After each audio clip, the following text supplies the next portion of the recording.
da lição deste domingo trata de como a igreja enfrentava os seus problemas. O tema da lição é uma igreja que enfrenta os seus problemas, baseado em Atos capítulo 1, versículo de 1 a 7. E aqui nós temos problema de ordem cultural e problema de ordem social. Vemos esta lição de número 8 como uma continuidade da lição de número 5. A lição de número 5 que baseou-se em Atos capítulo 4, a partir do versículo 32. O versículo 32 diz: "E era um o coração e a alma da multidão dos que criam, e ninguém dizia que coisa alguma do que possuía era sua própria, mas todas as coisas lhes eram comuns." Versículo 34 diz: "Não havia, pois, entre eles necessitado algum, porque todos os que possuíam herdades ou casas, vendendo-as, traziam o preço do que fora vendido e o depositavam aos pés dos apóstolos." E o versículo 35: "E repartia-se a cada um segundo a necessidade que cada um tinha." E agora, no capítulo 6, nós vemos a murmuração dos helenistas, dos judeus da diáspora, daqueles que não falavam o aramaico, o hebraico, e sim o grego. Judeus que provavelmente haviam se convertido após o evento de Pentecostes e permaneceram na comunidade dos discípulos. O versículo 1 diz: "Ora, naqueles dias, crescendo o número dos discípulos, houve uma murmuração dos gregos contra os hebreus, porque as suas viúvas eram desprezadas no ministério cotidiano." A igreja havia crescido. No verso 1 diz que crescendo o número dos discípulos. O entendimento aqui é que nesse período havia cerca de 20.000 pessoas que aderiram à fé. E o versículo 2 fala da resolução dos apóstolos. "E os 12, convocando a multidão dos discípulos, disseram: Não é razoável que nós deixemos a palavra de Deus e sirvamos às mesas. Escolhei, pois, irmãos, dentre vós 7 varões de boa reputação, cheios do Espírito Santo e de sabedoria, os quais constituiremos sobre este importante negócio." E de fato era importante esse negócio, tanto que nós vemos o histórico da igreja, Atos capítulo 2, versículo 42, que diz: "E perseveravam na doutrina dos apóstolos, na comunhão, e no partir do pão e nas orações." E o versículo 44 diz: "Todos os que criam estavam juntos e tinham tudo em comum, vendiam suas propriedades e fazendas e repartiam com todos, segundo cada um tinha necessidade." De fato, a igreja considerava a assistência social um importante negócio. Era uma igreja espiritual, mas não negligenciava o social. Não tratava-se de um problema a ser resolvido. E o número, de fato, havia aumentado. Atos capítulo 4, versículo 4, a Bíblia diz: "Muitos, porém, dos que ouviram a palavra creram, e chegou o número desses homens a quase 5.000, que no caso, o número dos homens." Em Atos capítulo 5, versículo 14, registra: "E a multidão dos que criam no Senhor, tanto homens como mulheres, crescia cada vez mais." De fato, havia a questão da vulnerabilidade das viúvas. E a Bíblia, tanto no Antigo Testamento quanto no Novo Testamento, enfatiza a importância de cuidar das viúvas, dando proteção e apoio. Deus é descrito na Bíblia frequentemente como o pai dos órfãos e das viúvas, mostrando preocupação e cuidado com aqueles que perderam seus apoios sociais. Tiago capítulo 1, versículo 27, afirma que cuidar dos órfãos e das viúvas é parte da religião pura e imaculada, mostrando que a prática de ajudar os necessitados é uma expressão autêntica de fé. Salmo 68, versículo 5 está escrito: "Pai dos órfãos e juiz das viúvas é o Senhor Deus em sua santa morada." Salmo de número 146, versículo 9 diz: "O Senhor guarda os estrangeiros, sustém o órfão e a viúva." Mas em 1 Timóteo, capítulo de número 3, dos versículos 3 ao 16, o apóstolo Paulo aborda a honra e o cuidado que devem ser dados às viúvas, especialmente aquelas que são verdadeiramente viúvas. O versículo 11 diz: "Mas não admitas as viúvas mais novas, porque quando se tornam levianas contra Cristo, querem casar-se." Versículo de número 15: "Porque já algumas se desviaram indo após Satanás." Versículo 16: "E se algum crente ou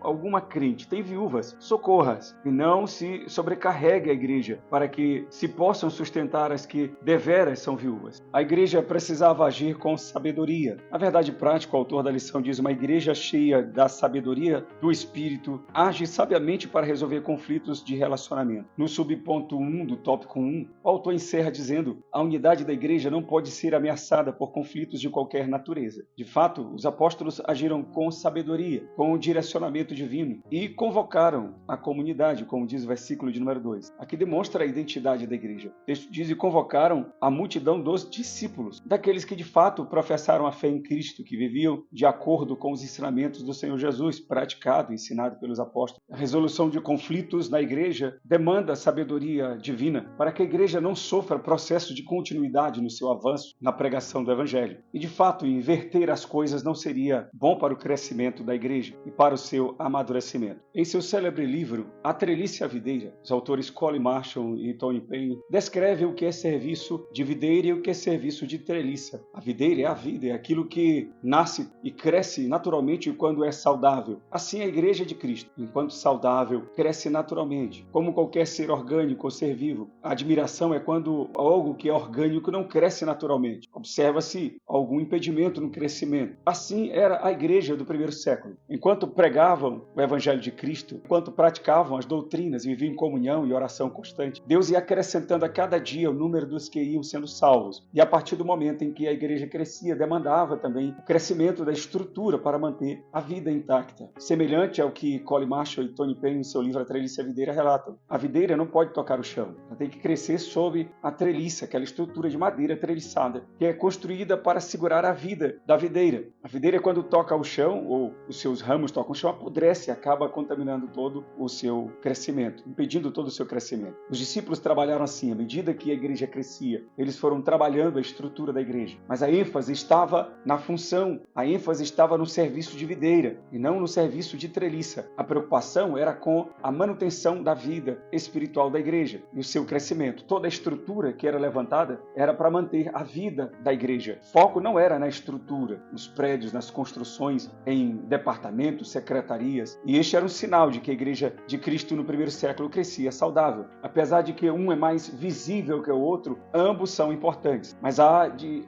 se ver a sua prioridade. O trabalho de videira, ele é prioritário sobre o trabalho de treliça. Ou seja, tudo aquilo que é estrutural deve vir após, para sustentar aquilo que é orgânico.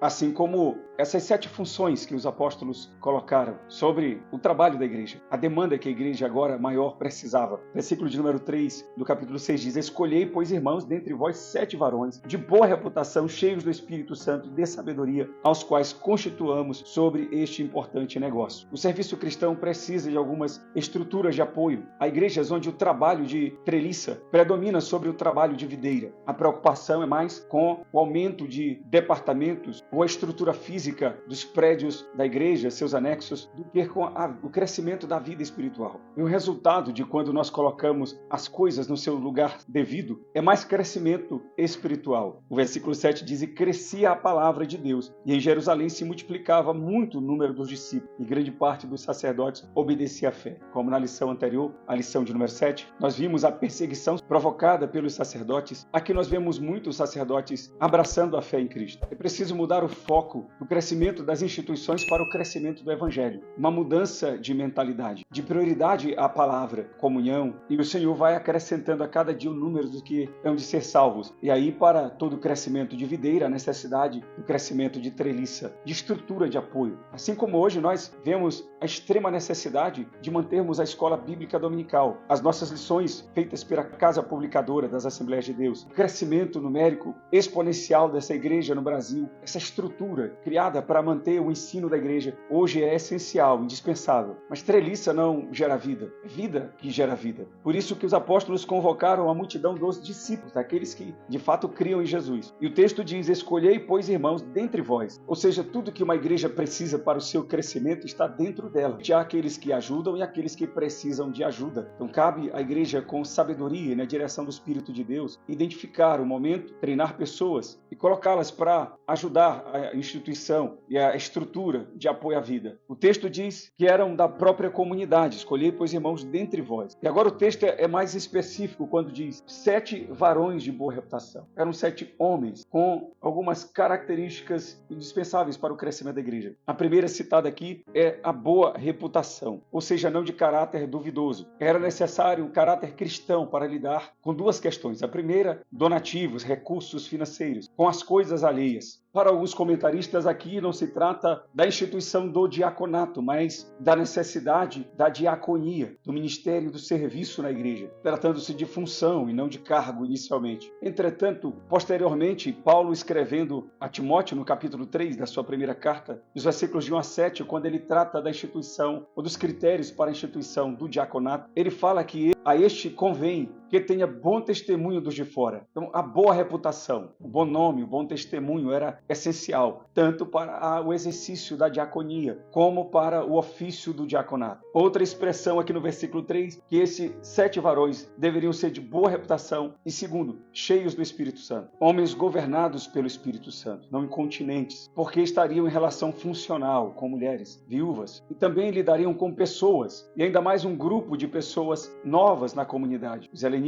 O outro requisito que estes homens deveriam ter, ainda no versículo 3 diz, e de sabedoria. Já que seriam homens cheios do Espírito Santo, governados pelo Espírito, não poderiam ter a sabedoria deste mundo, como diz Tiago. Carta de Tiago, capítulo 3, versículo 13 em diante, que diz, quem dentre vós é sábio e inteligente? Mostre pelo seu bom trato as suas obras em mansidão de sabedoria. Mas se tendes amarga inveja e sentimento faccioso em vosso coração, não vos glorieis, nem mintais contra a verdade. Essa não é a sabedoria que vem do alto, mas é terrena, animal e diabólica. Porque onde há inveja e espírito faccioso, aí há perturbação e toda obra perversa. Mas a sabedoria que vem do alto é primeiramente pura, depois pacífica, moderada, tratável, cheia de misericórdia e de bons frutos, sem parcialidade e sem hipocrisia. Ora, o fruto da justiça semeia-se na paz, para os que exercitam a paz. Citamos aqui Mateus capítulo 5, versículo 9. Bem-aventurados os pacificadores, porque eles serão chamados filhos de Deus.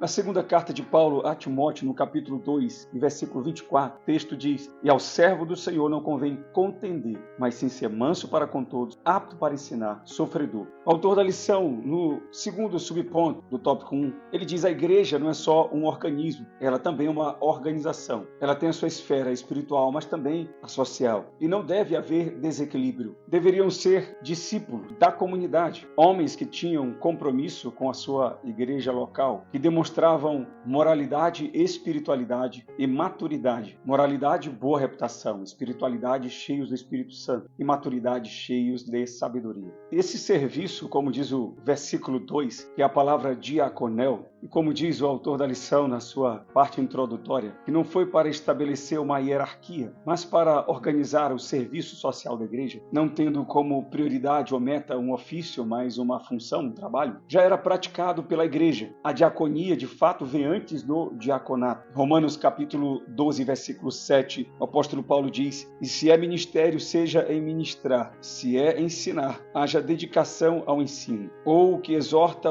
use esse dom em exortar, e o que reparte, faça-o com liberalidade, e o que preside com cuidado, que exercita misericórdia com alegria. Todos os cristãos cheios do Espírito Santo precisam exercer a sua mordomia cristã, ou seja, cuidar com zelo das coisas consagradas a Deus ou dedicadas a Deus e ao Evangelho, com sabedoria. A palavra diaconia vem de duas palavras, dia mais conis, que literalmente significa levantar poeira acelerando, como que vemos nos garçons que estão prontos e rápidos para atender. A igreja de fato precisa de discípulos atuantes, compromissados com o serviço do Evangelho. E é por isso que esses critérios são importantes, para que o Evangelho continue avançando e a palavra de Deus prosperando. Não se tratava apenas da criação de um ofício ou de preencher lacunas aleatoriamente. A igreja estava construindo ministérios através dos dons e não apenas preenchendo lacunas. Era uma igreja que não só atraía novos crentes, mas formava novos crentes. Eram todos discípulos e não apenas frequentadores. Mas as necessidades de uma igreja que crescia rapidamente em números não tornou os apóstolos imediatistas ou ativistas da obra de Deus, deixando aquilo que era essencial para o crescimento da igreja e a propagação do Evangelho. No versículo 4 o texto diz, mas nós perseveramos na oração e no ministério da palavra. E o versículo 5 diz, e este parecer contentou a toda a multidão. Uma resolução feita na direção do Espírito de Deus, com sabedoria do alto, contentou a igreja. E o resultado foi crescimento. Versículo 7, mais uma vez, e crescia a palavra de Deus. E em Jerusalém se multiplicava muito o número dos discípulos. E grande parte dos sacerdotes obedecia à fé. O resultado de seguir diretrizes por ordenamento foi mais crescimento e mais expansão da pregação do Evangelho. Não houve um acúmulo de função apostólica. Os apóstolos não se tornaram ativistas da fé, correndo de um lado para o outro, deixando aquilo que era essencial fundamental para o crescimento da igreja, como que já foi estudado em Atos capítulo 2, versículo 42 em diante, e perseveravam na doutrina dos apóstolos, e na comunhão, e no partir do pão e nas orações. Em cada alma havia temor, e muitas maravilhas e sinais se faziam pelos apóstolos. Todos os que criam estavam juntos e tinham tudo em comum. Vendiam as suas propriedades, fazendas e repartiam com todos segundo cada um tinha necessidade. E perseverando unânimes todos os dias no templo e partindo pão em casa, comiam juntos com alegria e singeleza de coração, louvando a Deus e caindo na graça de todo o povo. E todos os dias acrescentava o Senhor à igreja aqueles que se haviam de salvar. Também não houve necessidade de uma mudança estrutural na liderança da igreja. O versículo 6 diz: e os apresentaram ante os apóstolos, e estes orando lhes impuseram as mãos. Na conclusão desta lição, nós aprendemos nesta lição a importância do serviço cristão. A igreja espiritual é também social. Devemos nos dedicar tanto ao ministério da oração e pregação, como também à assistência aos mais necessitados. A igreja que cuida da alma também deve cuidar do corpo. Deus não é glorificado na desgraça de ninguém. Se há um necessitado em nosso meio, devemos considerar os princípios bíblicos ensinados nessa passagem das Escrituras para alcançá-lo. Assim a igreja cresce como igreja de Deus e o Senhor é glorificado. Tenha uma boa aula e que Deus abençoe.